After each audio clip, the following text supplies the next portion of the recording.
저는 디지스트 7번 과제명은 강화학습을 통한 핵연료 검사 로봇의 경로 생성 알고리즘 연구, 그리고 결과 발표를 시작하도록 하겠습니다.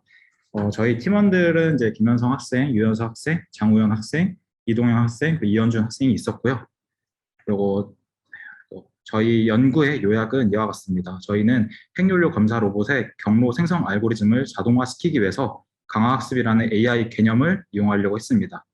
사람의 출입이 최소화되어야 하는 환경이기 때문에 경로 생성 알고리즘이 자동화된다면 큰 도움이 될 것으로 예상됩니다.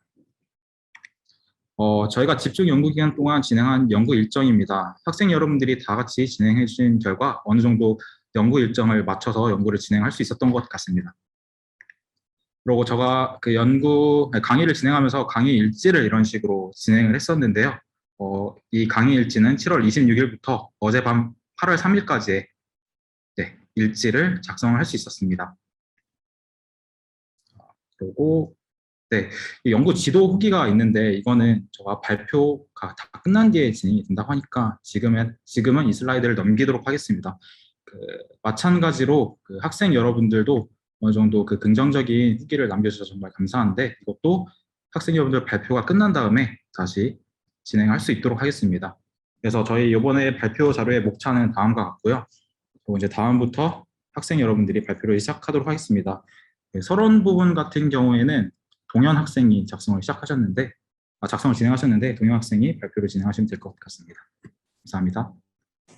일단 저희는 처음 파이썬을 통하여 파이썬의 기초적인 것을 알아가는데 처음 했고, 그 다음에는 다양한 수학적 지식들을 알아봐서 알고리즘을 짜는데 기초적인 연습을 했고요. 최종적으로는 파이썬을 이용해서 직접 알고리즘을 코딩하는 것을 하였습니다. 일단 저희 연구에 사용될 세 가지의 키워드를 알아보도록 하겠습니다. 각각 보상함수, 그라디언트 디센트, 인공신경망인데요.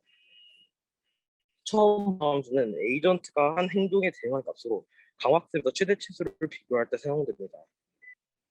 그 다음은 그라디언트 디센트인데요. 그라디언트 디센트는 현재 어두운 상황에서 앞에 조그만 길을 보고 계속 이어나가는 식으로 설명을 할 수 있는데, 현재의 상태를 가지고 경사를 따라가면서 어떤 로컬적인 값에 접근하게 되는 현상을 얘기합니다. 어떤 그 값으로 이르게 되지만 꼭 그 값이 글로벌적인 값이란 것을 장담할 수 없다는 것이 단점입니다. 마지막으로 인공신경망입니다. 인공신경망은 사람의 신경을 흉내내서 만든 컴퓨터의 구조인데, 시냅스처럼 서로 입력과 출력이 연결되어 있는 것들이 특징입니다. 네, 발표 이어하겠습니다. 이제 연구 방법 및 내용에 대해 설명을 드릴 건데요. 저희가 파이썬을 통해서 실제로 이 경로 찾기를 구성한 결과를 순서대로 설명해 드리도록 하겠습니다. 먼저 가상 로봇 핵 연료가 있는 가상 환경을 구현해 보았습니다. 가로 세로의 길이를 입력받고 가로 세로 직사각형을 -1 벽이나 장애물을 의미하는 -1로 둘러쌌고요. 안에 내부를 특정 비율로 장애물 빈 공간 핵연료를 랜덤하게 구성했습니다. 현재는 장애물에 의해 사방에 둘러싸일 수 있는 등 여러 문제가 존재할 수 있다고 생각을 해서 현재는 왼쪽에 위와 같이 경로 탐색을 할 때는 임의로 환경을 형성을 했습니다. 네, 아까 봤던 이거는 랜덤하게 가상 환경을 생성한 결과입니다. 네, 넘어가주세요. 네, 다음으로 아까 서론에서 언급되었던 보상 함수에 대한 설명입니다. 처음에 여러 가지 요소들을 고려해서 보상 함수를 구성을 했는데요. 처음으로는 에피소드를 진행하는 동안 이동한 횟수입니다. 로봇의 경로를 표시하는 데 숫자를 크기 순으로 패스 배열에 표시를 했는데 그 숫자가 이동한 횟수이어서 이를 통해서 구해냈고요. 검사를 진행하지 못하고 남은 핵 연료 타겟 개수는 맵을 의미하는 AR 배열에 그대로 AR 배열이 1이 되면 지나지 않음을 의미해서 위의 그림처럼 레스트 값을 구했습니다. 다음으로 벽이나 장애물의 충돌한 횟수인데요. 벽이나 장애물을 의미하는 -1 쪽으로 이동을 할 때 범프 값을 증가시켜서 구해냈습니다. 마지막으로 명령한 횟수를 의미하는 Q 랭스인데요. 명령한 횟수를 구하기 위해 Q의 배열의 길이를 구해 리워드 값을 오른쪽 아래와 같이 도출해냈습니다. 다음으로 Q를 코딩을 했는데요. 아까 나왔던 인공신경망에서 Q를 인식하고 그에 맞게 명령을 내리도록 ANN을 구성을 해야 되는데 현재는 그 과정이 복잡해서 루프를 1회만 진행하고 임의로 Q를 구성을 일단 현재는 해놨습니다. 그리고 Q에서 띄어쓰기를 기준으로 오른쪽 위에 패스파인딩을 보시면 아시겠지만 띄어쓰기를 기준으로 단어를 나누어서 Q에 저장하고 해당하는 명령을 수행시키는 방향으로 진행을 했습니다. 왼쪽 아래는 Q의 값이 들어오고 나갈 때마다 프린트한 결과를 나타내고 있는데요. 그 Q의 선입 선출을 잘 보여주는 결과라고 보실 수 있을 것 같습니다. 네, 넘어가세요. 네, 마지막으로 이걸 해당하는 명령을 구성을 했는데요. 처음에 그 스텝 현재 세 가지 종류가 있는데 스텝, 디스커버, 지그재그가 있습니다. 그 세 개 중에 그 일부분을 구현하기 위해서 move라는 함수를 이용했는데요. 지그재그와 스텝 함수에서 한 칸 이동할 때 쓰이는 함수입니다. -1에 충돌할 경우 범프 값을 증가시키고 0으로 이동하려고 하는 경우에는 그냥 넘어가는 식으로 구성을 했고요. 스텝 함수는 이 move 함수를 입력받은 액션만큼 반복하는 식으로 구현을 했습니다.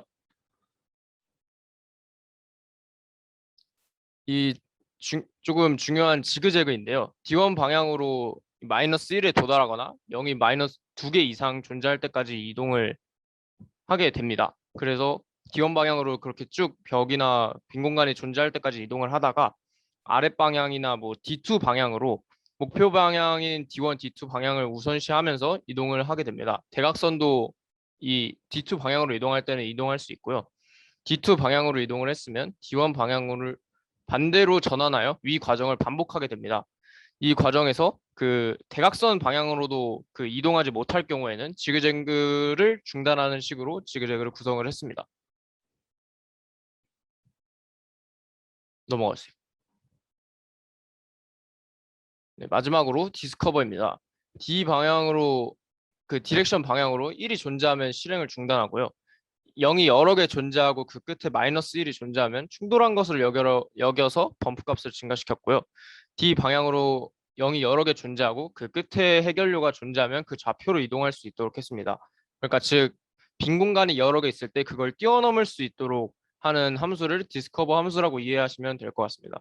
아랫부분은 그 임의로 설정한 가상 환경에서 왼쪽과 같은 Q의 명령들을 실행한 결과입니다. 그 왼쪽 맨 위에서 시작을 해서 했을 때 33까지 이동해서 -3.8이라는 리워드 값을 도출해낸 것을 확인하실 수 있습니다.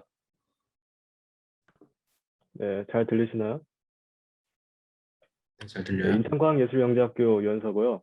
저는 저희가 강학습을 하면서 그리고 딥러닝을 하면서 배운 수학적 개념과 그리고 테크닉에 대해서 간단한 설명을 드리겠습니다. 먼저 마르코프 과정이라고 하는 것입니다. 얘는 마르코프 체인이라고 표현되기도 하는데요. 간단하게 말하면 현재 상태가 아니죠. 미래 확률에 대한 전이할 확률이 현재 상태만 의존하는 겁니다. 지금 간단한 예시가 나와 있는데요. 지금 포도를 먹었을 때 양상추를 먹을 확률은 50%, 다시 포도를 먹었을 때 확률은 10%, 치즈를 먹을 확률은 40%인데 특징이 지금 포도를 먹었다는 현재 상태만 의존하는 것을 아실 수 있습니다.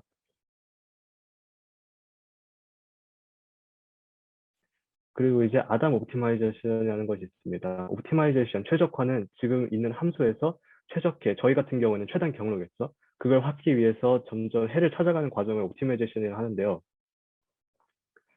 지금 아까 옵티마이제이션의 가장 기본적인 것은 아까 말씀드린 그라디언트 디센트입니다. 하지만 그라디언트 디센트에 문제점이 있다고 아까 말씀드렸죠. 지금 글로벌 미니멈이 아닌 로컬 미니멈을 글로벌 미니멈으로 착각할 수 있다는 것과 그리고 얘가 시간이 많이 걸릴 수 있다는 것이 단점입니다. 그래서 아담 옵티마이제이션은 이것을 보호하는 건데요. 첫 번째로 GD with 모멘텀이 있습니다. 모멘텀은 여러분이 물리에서 생각하실 때 그 생각하는 그 모멘텀 맞습니다. 예를 들어서 계속 경사가 하강하는 이 그림에 보시면 있으면 계속 간격을 일정하게 해서 굳이 얘를 계속 찾는 속도를 일정하게 하지 않고 어차피 밑으로 내려갈 거니까 조금 더 넓은 간격으로 얘를 체크를 해가지고 미니멈을 찾자라는 해서 속도를 더 빨리 할 수 있습니다.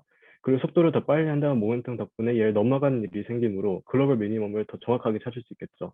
그리고 RMS 풀업은 제곱평균근 번프라는 건데 얘는 GD 위에 있는 모멘텀과 상당히 비슷하지만 GD 위의 모멘텀은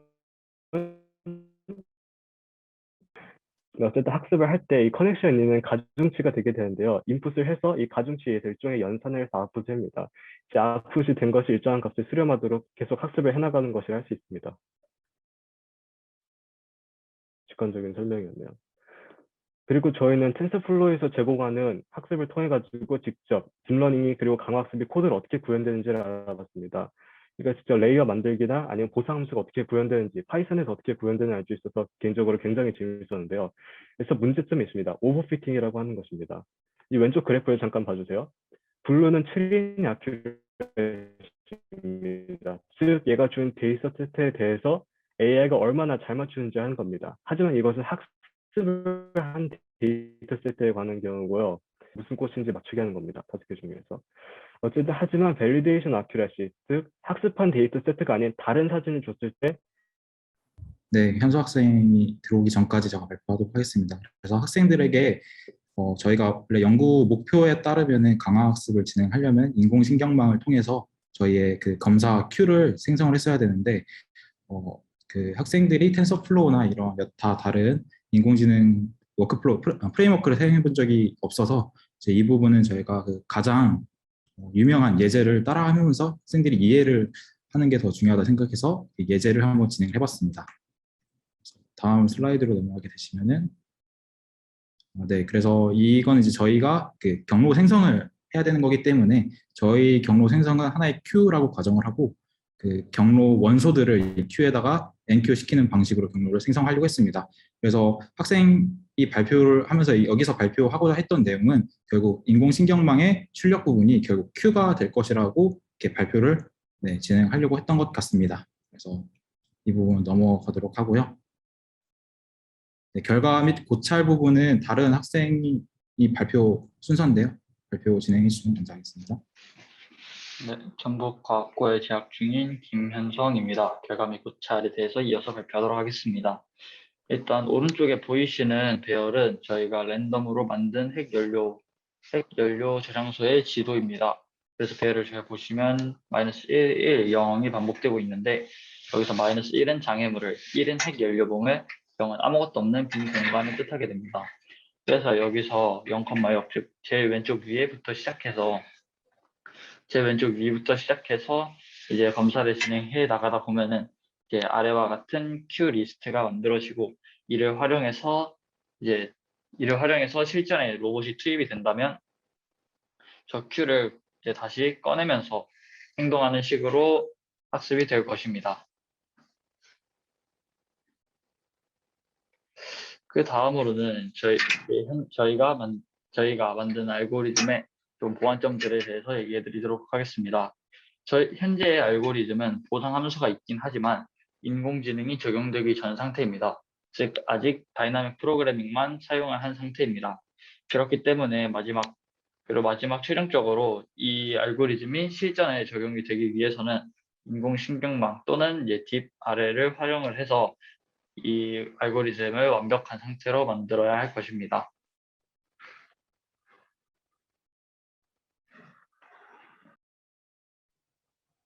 경상과학고에 재학 중인 이현준입니다.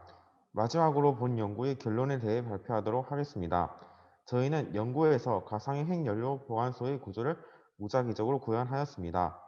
또한 가상의 보건소에서 검사 로봇의 이동 경로를 시각화할 수 있었습니다. 이후 연구에서 인공신경망을 적용시켜 강화학습을 진행한다면 로봇이 주변 상황을 인식하여 스스로 경로를 구현할 수 있을 것이라고 생각합니다. 기존의 검사 방식은 사람들이 일일이 핵 폐기물을 검사하는 것이었습니다. 하지만 이번 연구를 통해서 저희는 검사 로봇이 스스로 핵 폐기물을 검사함으로 이전보다 더 효율적인 검사가 가능할 것이라고 생각하였습니다. 또한 검사자들이 방사능에 노출될 위험도 사라지게 되고 인건비와 같이 검사를 진행하는 데 필요한 전반적인 비용 감소까지 기대할 수 있습니다. 네, 발표 마무리를 진행하도록 하겠습니다.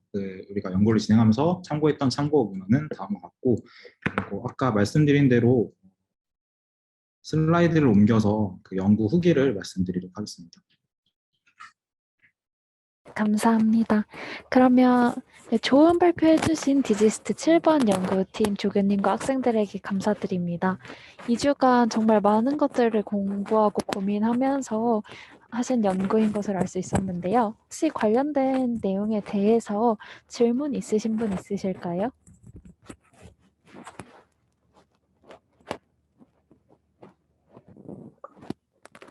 네, 질문 하나 해도 될까요? 네. 안녕하세요. 네, 카이스트의 건설및 환경공학과 김세현입니다.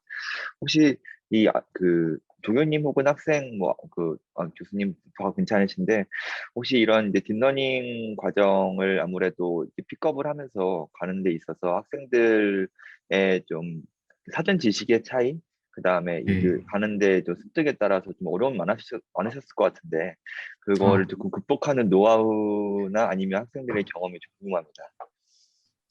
네. 네, 정말 좋은 질문 감사드립니다. 물론 저희가 일단 이 정도의 그 결과를 얻을 수 있던 것이 다시 한번 그 학생들 여러분들이 열심히 참여를 해주신 덕분이라고 생각을 합니다. 그리고 물론 일단 딥러닝에 적용되는 수학적인 내용이 사실 저희가 이제 대학원에서 그 배워야 될 수준이었기 때문에 저는 학생 여러분들께 그런 수직적인 부분보다는 저는 어떤 직관적인 내용에 대해서 강의를 진행한 것 같습니다. 그래서 이렇게 최대한 그 학생들이 이해할 수 있는 그 실제 생활을 하면서 이렇게 볼 수 있는, 관찰할 수 있는 부분에서 수학적인 그 내용을 직관적으로 설명을 해드렸는데 그렇게 설명해드리니까 학생 여러분들이 관심을 가져서 오히려 찾게 되어서 이런 이해를 얻을 수 있게 되었던 게 아닌지 생각을 하게 됩니다. 네, 감사합니다. 네, 정말 좋은 질문과 답변 감사드립니다. 혹시 또 질문이 있으신 분 계실까요?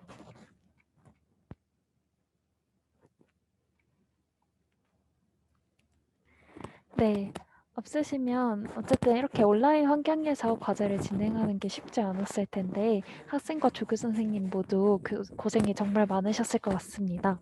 그러면 안내드렸던 것처럼 학생들부터 소속과 이름을 밝히시고 본인의 소감 위주로 말씀해 주신 후에 조교님과 교수님께서도 같이 소감을 말씀해 주시면 감사하겠습니다.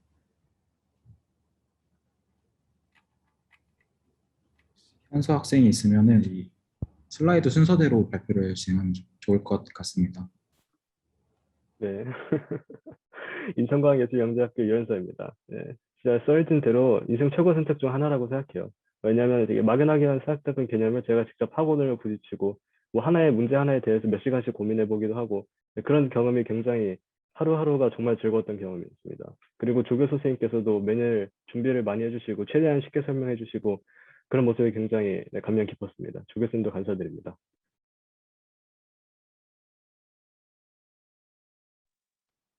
그 다음 전북과학고등학교 김현성의 후기에 대해서 말씀드리겠습니다. 일단 2주 동안 저희 집중 연구 기간을 진행을 했었는데 평소에 관심 있었던 인공지능에 대해서 심도 있게 배울 기회가 별로 없었는데 이번 기회에 이렇게 배우게 돼서 정말 좋았고 흥미롭습니다. 그리고 이렇게 짧은 기간만 하기에는 주제가 조금 어렵긴 했지만 인공지능의 연구가 어떻게 진행되는지에 대해서도 배울 수 있어서 정말 의미 있는 시간이었던 것 같습니다. 감사합니다. 다음으로 경상과학고등학교 이현준의 후기를 말씀드리도록 하겠습니다. 처음에 강화학습은 어려운 개념이기만 한 것을 알고 있었지만 조교님께서 쉽게 설명해 주시는 등으로 어려운 개념이 아니라는 것을 알게 되었습니다. 또한 가상환경을 스스로 생성해 봄으로써 평소 몰랐던 프로그래밍 지식과 스킬들을 얻을 수 있어서 굉장히 뿌듯했던 기회였던 것 같습니다. 감사합니다. 네, 인천고등학교 장우현입니다. 현재까지 그 연구 내용 하나하나가 저희 미래에 전부 도움이 되고 AI에 대해 잘 이해할 수 있게 그 유익한 내용을 배웠다고 생각을 했고요. 2주간의 짧은 기간 동안만 진행을 해가지고 강화 학습 부분에 대해서 코딩으로 구현을 하지 못했는데 아직 추후에 시간이 되고 더 깊게 연구할 수 있는 기회가 된다면 아직 구성하지 못한 인공신경망을 구현해보고 싶다는 생각을 하였습니다. 네, 다음 대전과학고등학교 이동현입니다. 그동안 인공지능에 대해서 관심이 많았어가지고 연구에 지원을 하게 됐는데 제가 파이썬이 익숙하지 않아가지고 코드를 제대로 구현을 할 수 없었지만 이제 인공지능을 하면서 저희가 알아야 되는 수학적 지식이나 배경들에 대해서 알 수 있어서 좋았습니다. 네, 감사합니다. 그리고 다음으로 저의 후기를 말씀드리도록 하겠습니다. 사실 제가 처음 이 과제를 맡게 되었을 때 제가 느낀 점은 제가 지금 현재 어렵게 생각하고 있는 이 강화학습 분야를 어떻게 학생들에게 설명하냐에 대해서 엄청나게 고민을 많이 했었습니다. 근데 결국 제가 느끼게 된 거는 제가 강화학습을 배우면서 어려웠던 부분이 학생 여러분들이 어려웠던 부분이라고 생각을 해서 저는 이제 제가 어려웠던 부분을 공유하고 이 일을 제가 어떻게 해결했는지 그리고 학생들은 어떻게 생각을 해서 해결했는지 토의를 진행해야겠다고 결심했습니다. 다행히도 모든 학생들이 흥미를 잃지 않고 프로젝트가 어느 정도 지금까지 마무리될 수 있어서 다시 한번 학생 여러분들께 감사의 인사를 드리고 싶습니다. 저의 후기는 여기까지입니다. 네.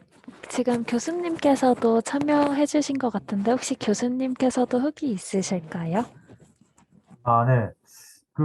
네, 일단 뭐 짧게 말씀드리면 어떤 저 학생들도 이번에 뭐 코로나 때문에 온라인으로 수업 듣고 한다고 되게 고생했던 것 같고, 조교도 이제 온라인으로 준비한다고 고생 많이 했던 것 같습니다. 그래서 저희가 이제 저희 연구실이 로봇이 가장 메인 토픽이기 때문에 제가 2년 전에 그 프리 URP 할 때는 학생들이 직접 와서 그 실험도 하고 이렇게 만들기도 하고 했던 것 같은데 그걸 못해서 좀 아쉽기는 하지만 그래도 인공지능에 대한 그런 어떤 기초 지식은 잘 배울 수 있었던 자리인 것 같아서 다행인 것 같습니다. 아무튼 다 수고 많으셨습니다.